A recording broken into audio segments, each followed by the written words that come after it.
UP का हर दूसरा आदमी सरकारी कर्मचारियों के निकम्मेपन और निठल्लेपन से परेशान है।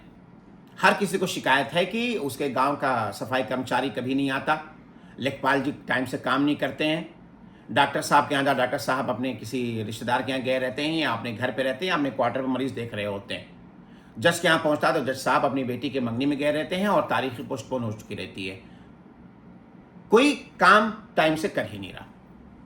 पता है इसका हल क्या है? इसका हल ये है कि इन लोगों का कंट्रोल जनता और पब्लिक के हाथ में दे दिया जाए। हमारे प्रिय डॉक्टर साहब इंजीनियर राकेश पांडे जी कहते हैं कि लोकतंत्र में प्रशासनिक अधिकारी और सरकारी कर्मचारी सेवक होते हैं और जनता और पब्लिक उनकी मालिक होती है, उनकी बॉस होती है। तो डॉक्टर साहब, अगर मालिक के हाथ में अपने सेवक की कमांड ही नहीं रहेगी तो वो सेवक, वो नौकर अपने मालिक की बात सुनेगा? कभी नहीं सुनेगा। तो इसका हल यही है कि सरकार से मांग की जाए, एक आंदोलन खड़ा किया जाए कि सभी सरकारी कर्मचारियों का कंट्रोल उस दायरे के, उस क्षेत्र के लोगों के हाथ में दे दिया जाए। समझने के लिए मिसाल लेते हैं गांव के सफाई कर्मचारी की।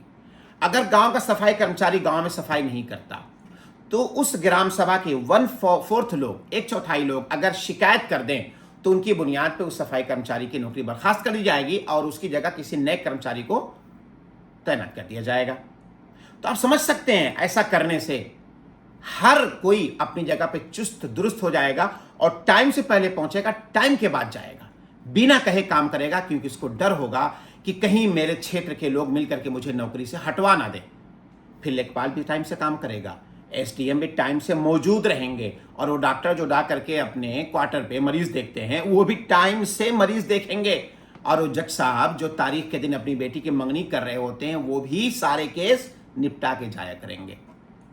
तो डॉक्टर साहब, चलिए एक आंदोलन खड़ा करिए, एक अभियान चलाइए, सरकार से मांग करिए कि सरकार ऐसा कोई कानून बनाए जिससे नौकरों को, सरकारी कर्मचारियों का कंट्रोल लोगों के हाथ में दे दिया जाए।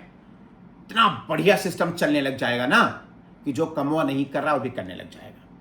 अच्छा, एक चीज और, ये जो सरकारी कर्मचारी हैं उनको तनख्वाहें बहुत मोटी मोटी मिलती हैं और काम कुछ नहीं करते। तो अगर इनकी तनख्वाह कम करके उन्हीं की जगह पे उन्हीं की तनख्वाह में 2 से 3 कर्मचारी भर्ती कर दिएगा, जितने पैसे में 2 हाथ काम कर रहा था, एक दिमाग, अब उतने में 3 से 4 लोग हो जाएंगे तो 8 हाथ हो जाएगा और 3-4 दिमाग हो जाएंगे।